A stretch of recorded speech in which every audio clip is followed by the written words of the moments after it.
설 명절 앞두고 뭐 좀 따뜻한 소식들, 긍정적인 소식들이 좀 많이 이어졌으면 하는 바람인데 그게 또 쉽지는 않습니다. 그래도 우리는 설 연휴에 반가운 가족, 사랑하는 사람들 만나야죠. 그렇게 또 만나면 따뜻한 한 끼 식사 해야 되겠고요. 거기에서 빠지지 않는 게 떡국입니다. 또 떡국에는 만두가 빠질 수가 없고. 자, 오늘 그 떡국 또는 떡만두국의 세계로 들어가 보겠습니다. 창업 트렌드 시간에 특별히 만두 고수를 모셨습니다. 고석환 손만두 전골의 고석환 대표 그리고 창톡의 노승욱 대표 함께합니다. 안녕하세요. 안녕하세요. 우선 저희가 만두의 고수를 모셨으니까 만두에 대해서 좀 배워봐야 될 텐데 근데 대표님 이력이 특이하시더라고요. 네, 맞습니다. 배를 타시다가 만두집을 창업하셨어요? 네, 맞습니다. 예, 제가 그 2000년부터요 외식업을 시작해서 지금 현재 25년째 지금 하고 있는데요.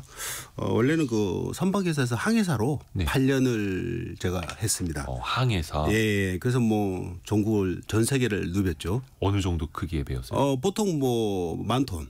예, 우리 그 만 톤이면 만 톤이면 이제 어느 정도면 아파트 그 63빌딩. 네. 예. 그거보다 좀 작겠죠. 길이가 한 150m. 예, 100m에서 150m. 폭은 한 7, 80m 정도 되는. 예. 폭이. 예. 거기서 항해사를 하시다가. 예, 제가 2항사까지 하다가 내렸습니다. 2등 항해사. 예. 아니 항해사 하시다가 어떻게 만두집을 차리게 되신 거예요? 사실 그 배라는 것이 상당히 또 위험합니다. 그 배를 타다가 사실 우리 그 동료가 죽는 사고도 당하고요. 아이고. 예. 그리고 또 이게 또 사회와 단절돼 있지 않습니까? 저희 때는 한 10개월간은 이제 항해를 하고 하역을 하고 또 움직이다 보니까 그런 부분들 때문에 좀 고립감이 점점 생겨서 일을 좀 더 이상 좀 하기 힘들었습니다. 저는. 그래서 뭘 할까 생각을 하다가 제 고향이 강원도 그 강릉 바로 옆에 주문진 쪽인데요.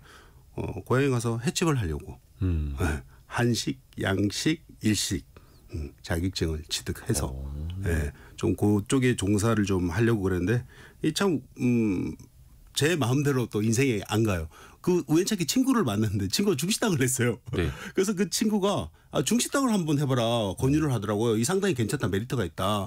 그래서 그 중식당을 하게 되었습니다. 근데 그러면은 중식당에서 만두를 시작하신 거예요? 그렇죠. 중식당에 만두가 있지 않습니까? 아하, 그렇게 해서 어떻게 초반에는 잘 되시던가요? 힘들죠. 이게 참 이 중식당이라는 것이 왜 힘드냐면 지금은 이제 그 배달 플랫폼이 있어서 배달 대행을 하지 않습니까? 네. 저 때는 그 배달 대행을 하지 않고 직접 저희가 채용을 했어요. 배달하는 사람들. 그렇죠. 예, 그러다 보니까 특히 이제 중국집에서는 직접 채용이 많죠. 배달하시는 분들. 주방 쪽도 그렇고 그러다 보니까 이제 좀 직원들이 불성실하죠. 좀 그런 것들이 있습니다. 지금은 이제 안 그렇지만 옛날에는 좀 그랬습니다. 그러다 보니까 너무 힘들었어요. 그래서 이거 말고 좀 뭔가 좀 직원을 많이 안 쓰면서 할 수 있는 게 없을까 그 중식당 안에서 좀 생각을 했는데 그때 만두를 했는데 만두가 상당히 잘 됐어요. 발효 숙성 만두라고. 그래서 중식당을 좀 힘들었죠. 돈은 좀 돼도. 그래서 접고 제가 2008년에 서울 종로 3가에서 시작했습니다. 그래서 의정부 중앙시장 그다음에 불광동을 거쳐 2009년에 기름동에서 세평에서 제가 이루고자 하는 목표를 이뤘습니다. 세평짜리에서 또 시작을 하셨고. 노승욱 대표님. 네. 근데 사실 이맘때 되면 이제 떡국하고 떡만둣국 빠지질 않습니다. 네. 뭐 떡국 먹어야 한 살 먹는다라는 얘기도 있을 이제 정도로. 한 살 먹어야겠네요. 근데 이제 떡국을 먹는 전통은 어떻게 시작됐을까요?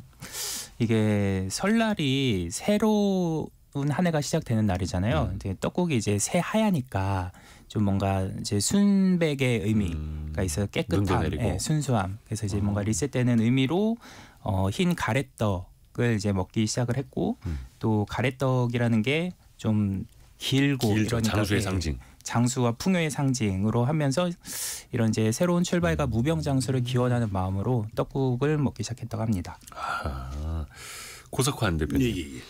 근데 이제 만두가 중국에도 있고 일본에도 있고 우리나라도 있고 그렇죠. 다들 이제 동북아시아 지역에서 만두 참 좋아하는데 어떤 차이가 있습니까? 삼국의 만두가. 뭐 이제 중국은 뭐 가장 그 기원이자 가장 다양한 형태로 만두가 있죠. 뭐 지역별로 보면 산둥 지방을 중심으로 해서 북방 쪽으로는 바오주가 있고요. 바오주. 예, 바오주와 짜오주. 그러니까 바오주는 발효 숙성된 거고 짜오주는 비발효된 걸로 나눌 수가 있습니다. 발효됐느냐 여부에 따라서. 예. 그리고 이제 그 강동 지방 남쪽은 딤섬 문화가 발달되어 있습니다. 이렇게 보시면 됩니다. 이게 딤섬하고 네. 바오주 짜오주는 생긴 게 다른 틀리죠. 거예요? 예, 틀리죠. 예, 뭐 어떻게 다른 거예요? 이게 라디오에서 묘사를 좀 부탁드려야 되는데. 예, 그러니까 이 만두가 이제 이 발효 숙성, 네. 밀가루를 갖고 숙성을 시켜서 부풀어 오르게 하는 거예요. 찐빵처럼.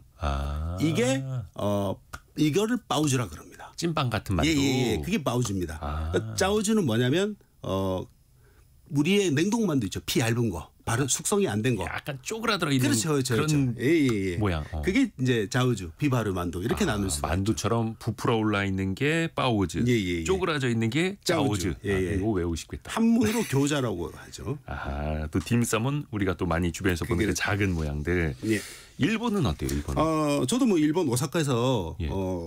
우리 근데 일본 말로는 교자라고 하죠. 우리나라 말도 교자. 교자 자체가 일본 말이에요? 그게 일본 말이 아닙니다. 교자 자체가. 교자 자체가 네. 짜오주가 한문으로 교자란 말을 씁니다. 교자. 한문으로 교자. 근데 우리나라는 그냥 통틀어서 만두라고 하는데 사실 만두는 만또 포자라고 해서 발효 숙성된 거가 만두입니다. 사실 짜오주 교자. 우리가 한문으로 읽을 때 교자라고 읽습니다. 그걸 일본이 그대로 그대로 썼다는. 그대로. 예. 그래서 생긴 건 어때요? 뭐 생긴 거는 똑같습니다. 일본 같은 경우에는 저도 일본의 만두는 그 특히나 군만두 야끼교자라고 하죠. 밑에가 굽고 위에는 찐 형태. 예. 그 만두가 군만두. 예, 그 만두가 일본에서는 유행하는데요. 그거 말고도 니꾸만 발효 숙성 만두를 니꾸만을 합니다. 일본에서는. 거기서도 발효 숙성 만두가 있습니다. 예. 부따만이라고도 표현을 하고. 아니 근데 생각을 더듬어 보면 예. 중국집 가서 만두 먹은 경우, 예를 들어서 뭐 탕수육도 시키고 여러 사람 가면 이제 만두 서비스도 주시고 군만두도 있고 한데 일식집 가서 만두 먹어본 경험이 많지 않은 것 같아요. 그렇죠. 일식집에서는 당연히 그 만두를 안 파고 일본에서 제가 완전히 분리가 되어 있는 시장이에요. 그렇죠. 완전히 분리가 돼 있죠.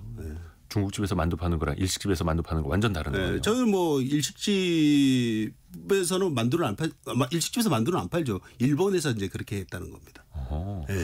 근데 우리나라도 만두 종류가 참 많죠. 예, 많습니다. 우리나라에는요, 중국의 영향을 받아서 평양만두와 개성만두 우리가 아는.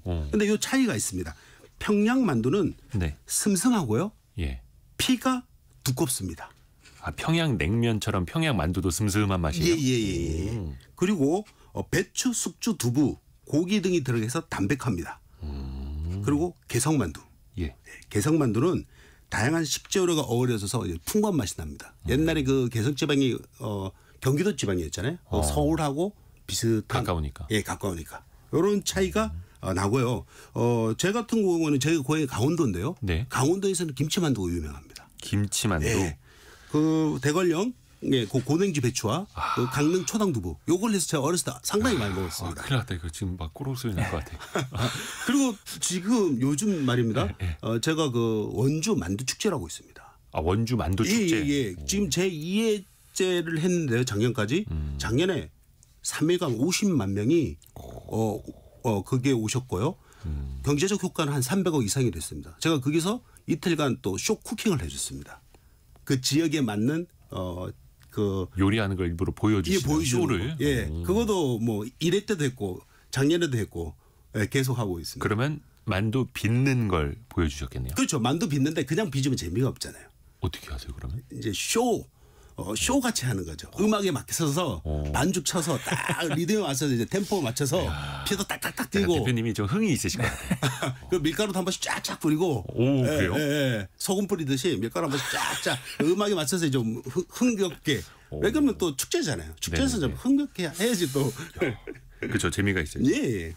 또 그 모양을 보면 초승달 모양도 있고 반달 모양도 있고 완전 그냥 넓적한 혹은 동그란 모양도 있고 이게 어떤 좀 의미가 있는 거예요? 대표적으로요. 반달 모양과 둥그런 형태가 있습니다. 맞죠? 근데 반달은 어떤 건 중국의 원보라고 합니다. 원보. 명과 청나라 때 그 화폐. 그래서 이거는 재물을 뜻하는 거죠. 그리고 돈처럼. 그렇죠. 이 동그란 만두 있죠. 그건 이제 단원이라는 이제 단어를 사용하는데요. 단원. 예, 그거는 뭐야? 가족의 화목. 둥그렇게 앉아서 둥그렇게 모여 앉아서 예, 이런 뜻이 있습니다. 그 모양에 따라서도 먹는 사람들이 어떤 의미를 더 되새길 수 있느냐에 따라 그렇죠. 재미가 있는 거네. 먹는 재미가. 그럼요. 또 중요한 게 이번 명절에 이제 떡국들 해 드실 거고 또 그 안에 만두가 빠지면 섭한데 집에서 좀 만두 맛있게 먹을 수 있는 그런 방법 좀 알려주세요. 제가 요 아주 좋은 팁을 가르쳐드리겠습니다. 네네네. 첫째는 그 집에서 반죽을 밀면 좀 힘들죠. 그거 진짜. 네, 그래서 요즘 거의 다 그 댁에서 잘 안 하실 걸요. 그렇죠. 그래서 마트에 가면 만두피를 팝니다. 그렇죠. 네. 근데 만두피를 고를 때 예. 어떻게 고르려야 되냐면요. 냉장 그 코너에 가면 만두피들이 다양하게 있는데 만두를 이렇게 구입해서 이렇게 이제 잡았을 때 늘리면 쭉 늘어가는 것들이 있어요. 탄력이 있는 것들. 이런 피가 좋습니다. 잡았을 때 뚝뚝 끊어지는 건 탄력이 없는 것들은 먹을 때 부드러움이 좀 덜합니다. 근데 이거를 마트에서 봉지를 까볼 수는 없고 네. 한번 사드신 그 브랜드나 그걸 좀 외우셔야겠네요. 네, 그래서 한번 이렇게 좀 손으로 좀 약간 이렇게 따뜻하게 해서 쫙 당겨 보시면 따뜻한 상황에 냉장고에서 바로 꺼냈을 때 말고. 예, 그렇죠. 그리고 따뜻하게 해서 약간만 해서 딱 하면 쫙 늘어나는 게 있어요. 아니면 뚝뚝 끊어지는 거, 쫙 늘어나는 게 좋은 겁니다. 그리고 이제 두 번째는 이제 만두 소 준비인데요. 예. 두부, 배추, 고기를 1대1로 해서 네네네. 숙주 같은 거도 많이 넣습니다. 근데 두부, 저는 배추, 고기를 1대1대1로. 예. 근데 숙주를 넣어도 되는데 저는 개인적으로 숙주를 좀 안 넣습니다. 이거 호불호가 좀 있죠. 있죠. 예. 그래서 저는 숙주를 안 넣습니다. 그리고 또 이 보면 두부가 담백하잖아요. 네. 그리고 배추는 시원하고 그리고 고기는 감칠맛이 나죠. 네. 이런 것들이 있기 때문에 그렇게 넣고요. 그다음에 세 번째 포인트는 그 재료에 마지막에 부추를 넣어주면 네, 맛과 풍미가 더하겠죠. 거기에다가 마늘과 생강 좀 넣고 또 핵심 고기는 전지를 쓰는 게 좋습니다. 전지? 후지보다 앞다리 쪽. 네. 앞다리살. 예, 앞다리살이 좀 더 좋습니다. 그리고 지방 이제 전문용어로 A 지방이라고 그러는데 지방을 좀 첨가하면 약간 고소한 맛이 더 납니다. 지방을 넣을 때 이제 그러면은 돼지고기 지방을 갈아서 같이 넣는 거예요. 그렇죠. 예, 그걸로 좀 달라 그러면 줍니다. 마트 같은 거. 그 일부러 같이 좀 넣어야 좀 보들보들해지고. 이게 육즙이란 것이 야채와 지방이 합쳐지면서 쫙 나오는 것이 그 육즙입니다. 네. 오늘 점심은 만두입니다. 이은정님이 저는 한 자리에서 만두 20개는 그냥 쉽게 먹어요. 시어머니께서 저 만두 먹는 모습 보고 정말 놀라셨던 기억이 나네요. 근데 이제 만두를 이제 이거 가지고 창업을 할 때는 제 개인적으로 봤을 때도 만두집이 다 거기서 거기 아니야라는 생각도 갖게 되거든요. 이게 차별화하기가 조금 쉽지 않을 것 같은데요. 어때요? 그렇죠. 제가 서울에 올라와서 세평에서 시작할 때 네. 발효 숙성 만두죠. 왕만두들은 로드샵에 많았어요. 김 펄펄 나지 않습니까? 우리 운전하다가 보면 뭐 이게 좀 김 펄펄 나는 예, 그런 만두집들이 왕만두집. 예, 많았습니다. 근데 저는 차별화를 뒀습니다. 어떻게 차별화를 줬냐면 네. 보통 밀가루가 강력분, 중력분, 방역분으로 나눠집니다. 네네네. 그 이제 글루텐 함량에 따라서 그렇게 나눠지는데요. 보통 강력분을 많이 사용하는 집들이 많습니다. 쫄깃한 식감을 위해서. 아하. 그런데 저는 중력분을 사용해서 부드러운 식감을 차별화시키고요. 그리고 그 안에 들어가는 입자들을 좀 굵게 좀 발효 숙성하니까 피가 두껍잖아요. 예. 대신 부드럽게 하면서 안에 재료들이 식재료들을 고기도 좀 두껍게 그리고 양파나 뭐 두부 그리고 뭐 말랭이 이런 것들을 좀 입자를 크게 했습니다. 그럼 어떻게 됩니까? 먹을 때 씹는 맛도 있고 즙도 나오겠죠. 이 입자가 크니까. 그 만두 안에서 육즙 나오면은 진짜 이렇게 눈을 뜰 수가 없습니다. 그렇죠. 예. 근데 이제 만두피는 좀 두껍지만 부드럽게. 그렇죠. 또 식감도 뭐라 해야 되나 좀 이제 아삭아삭하지만 육즙도 나올 수 있게끔. 쫙쫙 흘러나요. 예, 고기 차별합니다. 별거 없습니다. 별거 없다는 게 좀 어려워 보이긴 하는데 그래서 진짜 만두를 한 입 딱 물었을 때 그 육즙이 쫙 나오느냐 안 나오느냐가 뭔가 고급진 거를 가르는 것 같아요. 그렇죠. 근데 이게 이제 그런 비밀이 있는 거예요. 오현종님은 저는 김치만두를 더 좋아합니다라고 하셨는데 이게 진짜 저처럼 음식에 별 관심 없는 사람 그냥 딱 고기만두, 김치만두 이렇게 나누지 않습니까? 예. 근데 고기만두도 그럼 또 천차만별인 거고. 근데 만두집 하면 보통 창업 비용은 어떻게 됩니까? 물론 이것도 이제 가게 면적에 따라 다르겠습니다만. 그렇죠. 올해 2025년 같은 경우에는 경기가 이제 상당히 더 어렵고 소자본 창업하시는 분들 이런 분들도 상당히 좀 어려움이 많으신데요. 저 같은 경우는 10평 미만에서 예. 10평 미만의 소자본 창업이죠. 10평 미만에서 할 때는요. 직기류, 설비, 인테리어 요게 한 적게는 3천에서 4천 정도 들어갑니다. 10평 미만에서. 네. 그리고 좀 거기서 제가 하나 팁을 드린다면 예. 창업 비용을 줄이는 팁은요. 냉장고 같은 거는 이제 전자제품이니까 새 걸 사야 되지만 예. 찜기, 채반, 테이블 같은 것들은 중고로 구입하는 게 좋죠. 좀 본인이 좀 찾아서.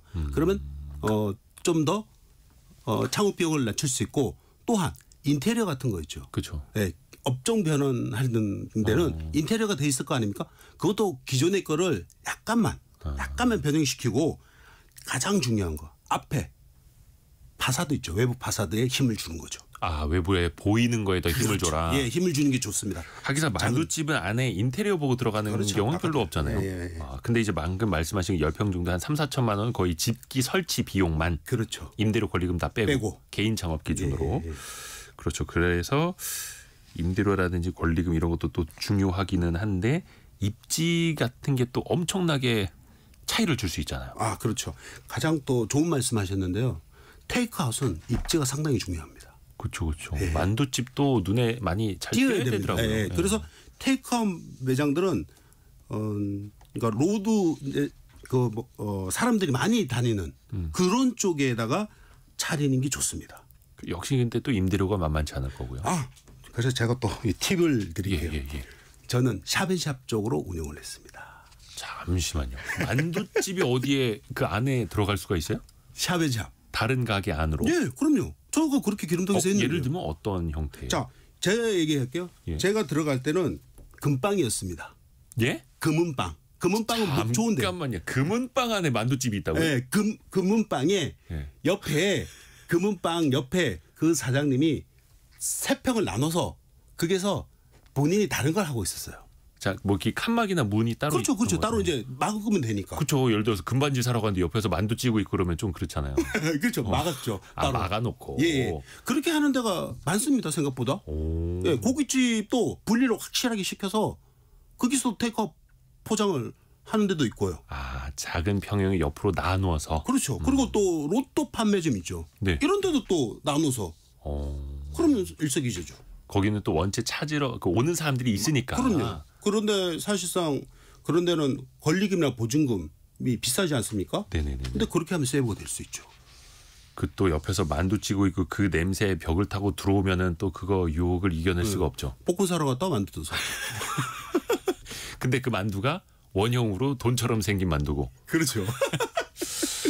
그러면은 일반적으로 이제 식당을 두고 영업하시는 곳하고는 테이크아웃하고는 어떻습니까? 수익성이? 수익성이요. 테이크아웃은 저는 이제 테이크아웃 쪽을 좀 많이 얘기하는데 예. 좀 가족 창업, 부부 창업을 많이 하셔라. 이렇게 얘기를 해요. 작은 매장에는. 예를 들면 명예퇴직자분들이나 얼마나 자영업자분들. 예, 정년퇴임하신 분들은 뭘 할지 모르잖아요. 네. 조금만 배우면 이거는 뭐 본인이 건강만 되면 뭐 70이든 그 이상도 할 수 있습니다. 예. 그런 매장들도 많이 있고요. 그래서 그렇게 운영하시는 게 좋고요. 또 포장을 좀 할 수 있게끔 배달은 아무래도 수수료가 좀 있지 않습니까? 네네네, 그렇죠. 그래서 목 좋은 데로 가면 유동인구가 있으니까 시각적인 효과가 있으니까 포장을 판매. 포장 테이크아웃 중심으로 팔면 수익성이 더 좋아질 수 좋아지죠. 있는 거네요. 예, 배달이 사실 좀 많이 저기 수수료가 나가니까. 그렇죠. 이런 것들. 오호. 상당히- 그게 틈새 시장이고. 그럼요. 예. 만두만 요즘엔 근데 또 잘 팔아서 되는 거는 아니고 그럼요. 뭔가 또 다른 게 있어야 되잖아요. 사이드가. 네, 사이드 메뉴 같은 경우에는요. 테이크아웃 매장은 예. 밀키트, 만두 전골 밀키트. 제가 코로나 때 많이 팔았습니다. 그 밀키트가 뭐냐면 집에서 바로 끓여서 먹을 수 있게. 그 만두는 빚어서 우리가 놨고 야채는 구입해서 이렇게 케이스에다 만들어 놓는 거죠. 이런 형태를 포장 판매하면 사이드 메뉴로 객단가도 올릴 수가 있는 거죠. 창톡의 노승욱 대표님. 네네. 그 만두집도 어떻게 보면 이제 장사 잘하시는 분들 계시잖아요. 테이크아웃이 많이 잘 됩니까? 또 창업 비용도 상대적으로 많이 좀 덜 들고요. 네, 그 만두는 사실 대부분 테이크아웃 위주로 판매를 하는 것 같고요. 뭐 이제 매장에서 홀 운영하시는 분들도 있지만 그 주로 이제 골목 어귀에 이제 분식집이랑 좀 비슷한데 이제 퇴근하는 길에 뭐 이렇게 사가실 수 있는 그런 입지가 유래가고 일본도 이제 만두를 많이 먹는 소울푸드다 보니까 그 무인 교자로 밀키트 매장처럼 이렇게 운영하는 무인 매장이 있더라고요. 있어요? 네네. 그러니까 만두를 이제 냉동고 안에 이제 넣어놓고 이제 무인으로 이제 사가도록. 사가는. 네네. 오. 그렇게 이제 포장으로도 판매를 하는 것 같습니다. 만두랑 좀 이렇게 궁합이 잘 맞는 사이드 메뉴 뭐 같이 팔 수 있는 것들도 있어요, 그러면? 네, 이 만두가 면 요리랑 좀 비슷한데 뭐 같은 밀가루 음식이기도 하고 해서 메인 음식으로도 먹을 수 있지만 또 사이드 메뉴나 또 이제 같이 페어링 해가지고 이제 팔 수 있는 메뉴고요. 세트 구성하기가 이제 쉬운 메뉴죠. 그래서 뭐 냉면이나 쫄면, 밀면 이런 것들하고 같이 팔면 또 이제 세트 구성도 용이하게 하실 수 있습니다. 박미영 님이 시장 지나가다 만두 있으면 꼭 사오신다고. 냄새 유혹을 뿌리칠 수가 없다라고. 박수경 님은 속이 많은 만두가 맛있어요. 그죠? 속이 꽉 차 있어요. 그렇죠. 노승 대표님 네. 그 앞에서 고석환 대표님이 잠깐 그 파사드 그러니까 외부에서 보이는데 조금 더 신경 쓰라고 하셨는데 중요합니다. 특히 이제 만두집은 밖에서 봤을 때 김이 뭔가 계속 풀풀 나고 있어. 네. 그리고 뭐 뚜껑 한번 열면 특히 겨울철에 이제 장난 아니죠. 확 김이 올라오는데 그렇죠. 이거는 원래 그런 거예요? 만두집이 아니면 약간의 연출도 있는 거예요? 이제 약간의 연출도 있죠. 그거 이제 쇼 쿠킹이라고 하는데 이제 뭐 좀 김이 모락모락 나도록 이제 계속 찐다든지 이게 빵집도 비슷하거든요. 이 빵을 나왔을 때 이거를 이제 전면에 배치를 하고 해서 이제 냄새가 풍기도록 하고 갓 구운 빵. 네. 그리고 이게 갓 구운 빵 나왔습니다라고 이제 외치느냐 안 외치느냐에 따라서 또 매출이 달라진다고 하더라고요. 그러니까 구매 욕구를 자극하기 위한 좀 쇼잉이 있는 거죠. 구매 욕구를 자극하라. 네. 그러니까 어느 빵집 보면은 물론 이제 빵집은 늘 빵을 굽죠. 대단한 일이 아닌 것 같은데 구운 빵이 나올 때 막 종을 쳐요. 땅땅땅땅땅땅땅 그래서 다들 쳐다보는 거죠. 그러면 왠지 지금 나온 빵이 제일 맛있을 것 같고 저거를 지금 먹어야 될 것 같은. 그렇죠. 맞습니다. 그게 일종의 또 쇼 비즈니스가 되는 맞습니다. 이게 만두에서는 연기가 그런 역할을 하는 거죠. 그러면 대표님도 약간 그런 식으로 퍼포먼스를 그렇게 많이 하세요? 퍼포먼스죠. 직접 뭐 김이 나고 그 앞에서 막 만두를 빚고 있으면 시선 집중이 되지 않습니까? 저거 좀 바로 만두면 맛있겠다. 근데 진짜 뭐 바로 쪄서 바로 하는 게 최고 맛있죠. 냄새도 나까 후각적인 거, 시각적인 거, 뭐 미각은 당연하고 다 사로잡는 거예요. 그렇죠. 예. 근데 이제 만두 하면 손이 많이 가는 음식으로 알고 있잖아요. 예. 하나의 만두가 나오기까지 손이 얼마나 갑니까? 보통 그 만두들은요 입지와 고객의 특성에 따라서 뭐 OEM 방식으로 운영을 또 높일 수가 있습니다. OEM 방식으로요? 예. 그럼 뭐냐면 이제 공장에서 네. 만든 걸 그 매장에 각 매장에다가 주문하면 거기다 이제 보내는 거죠. 그리고 그 본사에서는 이제 공장에서는 만두속과 재료를 미리 준비해서 그 매장들에게 보내면 매장에서는 반죽, 빚기, 찜기 간단한 것만 하면 되는 형태로 지금 되고 있습니다. 그러니까 웬만한 재료가 거의 이 만두를 만들기만 하면 그렇죠. 이 표현을 어떻게 해야 되나? 조합만 하면 될 정도로. 반죽 치고 빚고 찌고 요것만 하면 됩니다. 나머지는 공장에서 만두속을 만들고 그리고 그거를 이제 매장으로 매일매일 보내고 이런 형태로 지금 많이들 하고 있습니다. 그러면 추세는 좀 어떻습니까? 왜 만두집 하시는 분들은 새벽 일찍 일어나서 만두속 만들고 그 일일이 다 빚어야 되고 오늘 하루치를 미리 만들어놔야 막 이렇잖아요. 추세는요. 저희가 이제 뭐 다 그런 건 아닌데 잘 되는 집은 예를 들면 아침 뭐 9시에 시작을 했어요. 네. 3시간 4시면 문 닫습니다. 왜냐? 오후에? 재료 소진되니까. 그러면 소비자들은 어떻게 생각해요? 와, 이 집은 무슨 왜 이렇게 문을 빨리 닫지? 더 있어 보이네요. 붙어 있어 보이죠. 그런 매장들도 있습니다. 지금 제가 이제 이야기하긴 그렇지만. 절판 마케팅도 되는 거고. 그렇죠. 그러니까 이걸 좀 잘 이렇게 운영하시는 분이 좀 약간 그 마케팅에 대한 기획 감각이 있으신 감각이 좀 있으면 좋죠. 그런 것들 제가 이야기를 많이 해드리고 있습니다. 근데 그런 경우는 일단 예를 들어서 새벽부터 만두를 빚어야 되기 때문에 우리 너무 일찍 일어나서 오후 3시면 문 닫아야 됩니다. 뭐 그렇게도 할 수가 있는데 네. 보통 8, 9시 그때 시작을 하죠. 그래서 저녁 뭐 보통 9시까지 이렇게 하는 데가 많고요. 뭐 빨리 많이 팔리는 데는 좀 더 시간을 줄일 수가 있겠죠. 이거는 뭐 다. 근데 그게 만두 피도 어디서 받아오고 만두 소도 어디서 받아오고 하면 이게 수제 만두집 거기서 빚는다라고 할 수가 있을까요? 그럼요. 왜 그러면 일단 수제 만두는 뭡니까? 손으로 빚잖아요. 네네네. 손으로 빚고 제가 얘기했지만 왕만두, 빠우죠. 이거는 저희가 그 매장에서 반죽을 칩니다. 네. 그리고 근데 이제 이제 교자죠, 교자. 우리 그 만두는 통칭으로 하는데 교자 얇은 피. 이거는 뭐 그 매장에서 빚을 수도 있고 공급 받을 수도 있습니다. 일단 손으로 빚는다는 자체가 정성과 기술이 들어가지 않습니다. 이 빚는 게. 만두 성형 기계도 있어요. 이렇게 뭐 이렇게 찍어내주는. 예. 있죠. 성형 기계가 있는데 그게 사실 일반 테이크아웃 매장에서는 잘 안 씁니다. 왜냐하면 기계로 그 찍는 것을 보여주면 그거는 수제만두, 손만두라고 할 수 없잖아요.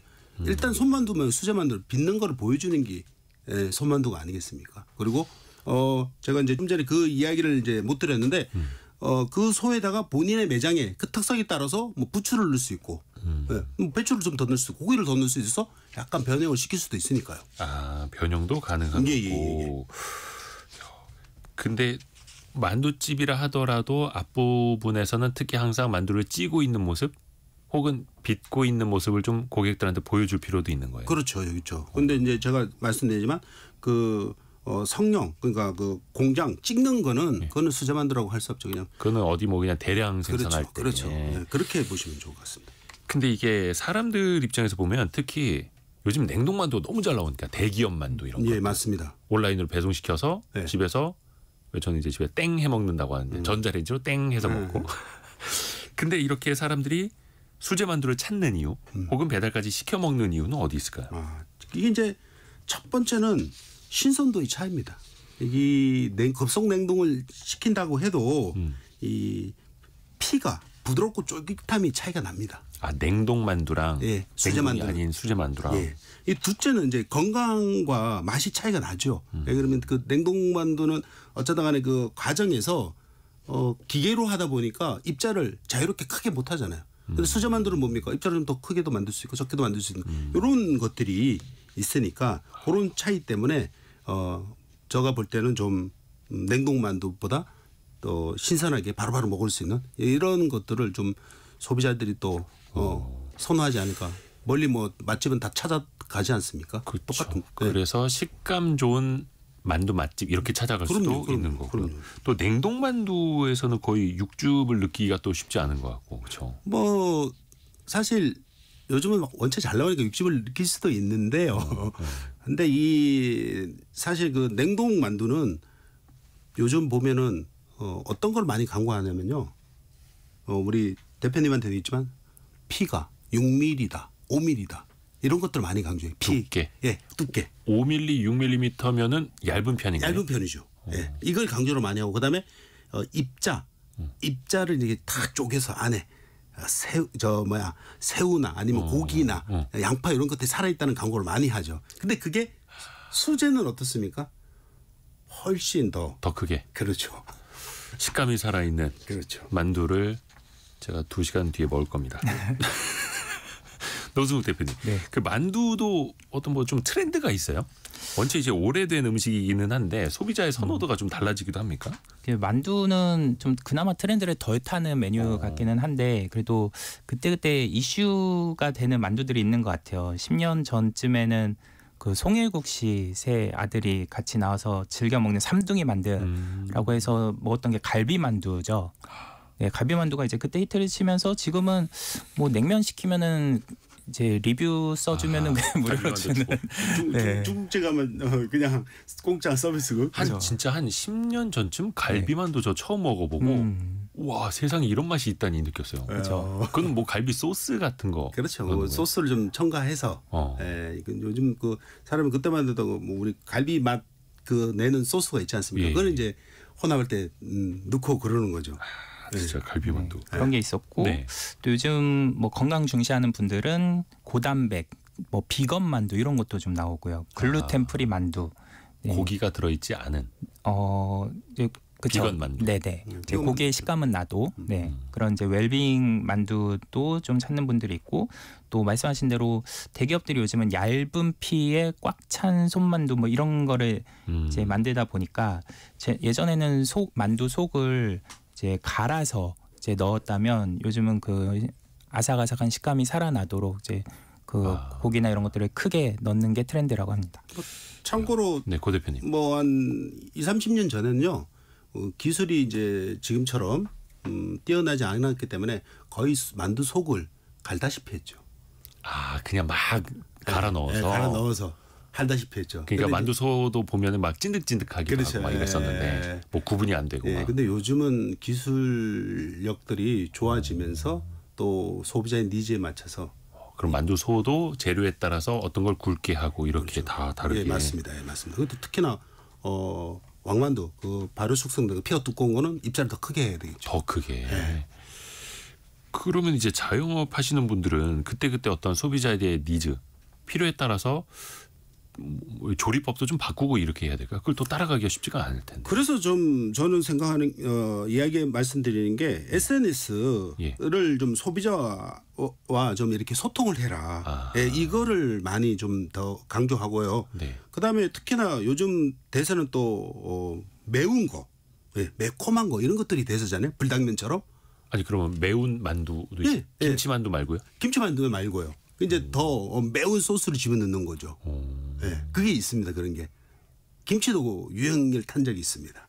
그것도 이제 소스로 조절을 하는 그렇죠. 거예요. 그래서 근데 거기에다 소스를 본인의 그 차별화된 소스를 집어넣는 거죠. 이런 거. 저희 같은 경우는요. 차별화를 어떻게 두냐면요. 네. 저희가 팥을 직접 제조를 하는데 보통 찐빵을 해서 피를 두껍게 하잖아요. 저희 매장은 피가 상당히 얇습니다. 왜 그러냐면 사람들이 팥은 좋아하지만 피를 안 좋아하는 사람들이 많아요. 피 두께가 다 여성도 특히나 다이어트 때문에. 밀가루 적게 먹어야지 하면서. 그런 것들을 반영해서 또 제품을 내주고 그렇게 하면 좀 좋지 않을까 하는 생각이 듭니다. 그러니까 참 이게 사람들의 선호도도 다르고 근데 또 여성분들이 많이 오시는 그 지역에서 장사하시려면 피를 좀 얇게 하는 게 좋을 수도 있겠고. 그럼요. 7162님이 만두집 알바할 때 생각나신다고 문자 주셨네요.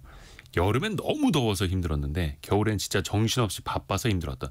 겨울 장사가 더 그러면 잘 되겠네요. 만두는. 그렇죠. 아무래도 시각적으로도 그렇고. 시각적으로도 그렇고. 따뜻한 거. 그래서 저는 뭐 당연히 이제 겨울에는 잘 되는데 그럼 이제 여름에는 제가 아까도 말씀드렸지만 사이드 메뉴, 사이드 메뉴를 좀 개발하는 게 좋다. 예를 들면 쫄면이 만두하고 잘 어울리잖아요. 맞아.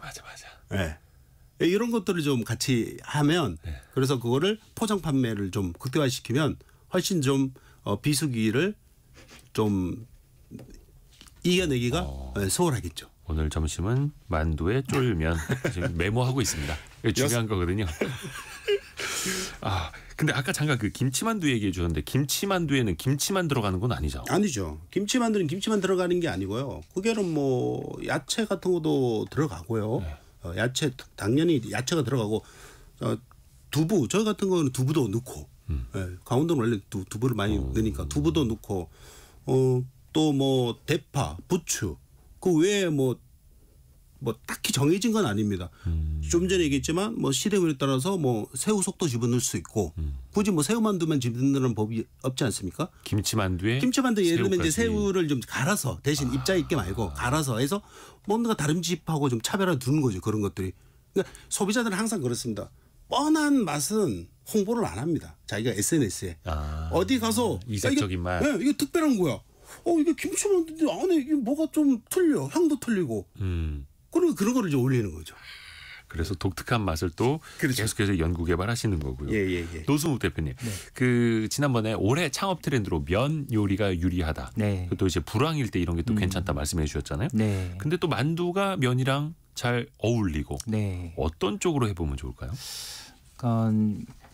보통 이제 만두만 파는 데보다는 이제 면 요리로 창업하시는 분들이 더 많을 것 같은데 네. 이런 분들도 만두를 사이드로 같이 해서 좀 객단가를 높이셔도 좋을 것 같고 또 이걸 좀 차별화를 하기 위해서 육수나 토핑 이런 것도 좀 차별화하시면 좋을 것 같은데 예를 들면 뭐 칼국수 이런 거 팔 때 이제 뭐 만두도 이제 같이 넣어서 파는데 여기에 뭐 갈비뼈를 이렇게 얹어 가지고 또 팔아서 대박이 나는 데도 있더라고요. 네, 그런 게 이제 토핑은 뭐든지 좀 넣으면은 이제 차별화를 하고 좀 다변화를 할 수가 있으니까 좀 안 써본 식재료 이런 것들도 고민해 보시면 좋을 것 같습니다. 만두집도 차별화가 중요하고 네. 또 아주 소비자의 중요하지. 니즈도 챙겨야 하고 그럼요. 마지막으로 고석환 대표님 예. 그 만두로 인한 창업 예. 같은 거 이제 생각하시는 분들을 위해서 좀 조언 한마디 좀 부탁드립니다. 첫째, 예. 저도 그렇게 했고요. 예. 작게 시작해라. 세평에서. 아. 경험이 풍부한 분들은 매장을 좀 크게 해도 되지만 요즘 알다시피 10집이 장사하면 거의 3집만 살아나고 7집은 문을 닫는 추세지 않습니까? 그러면 작게 시작하면 리스크를 줄일 수가 있죠. 네. 저도 3평에서 시작해서 그래서 거기서 경험을 얻어서 뭐 15평 그다음에 좀 더 잘될 때. 잘 될 때는 늘려나가는. 늘려서 거기서 이제 사이드 메뉴로 아까 말씀드린 칼국수 같은 거를 칼만 넣고 비빔 만두 비빔 칼국수 면에다가. 이런 것들을 같이 해주면 상당히 낫다고 봅니다.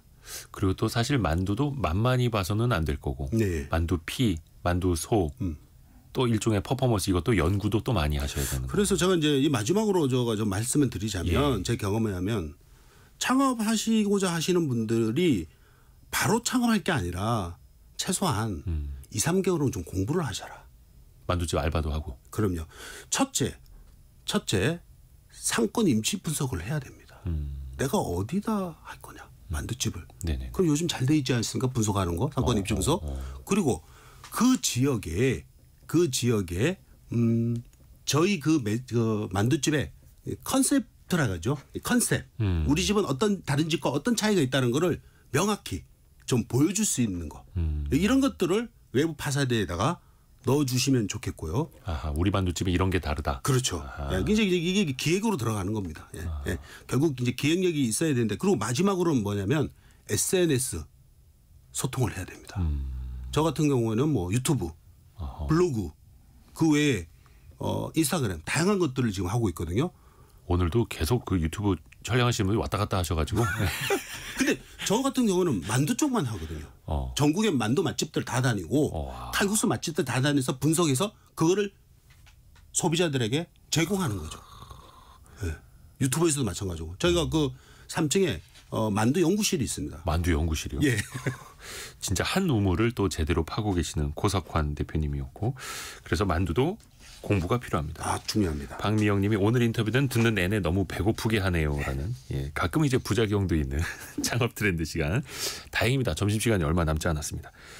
고석환 손만두 전골의 고석환 대표 그리고 창업 플랫폼 창톡의 노승욱 대표였습니다. 고맙습니다. 감사합니다. 네, 감사합니다. 라디오 정보센터 다녀옵니다.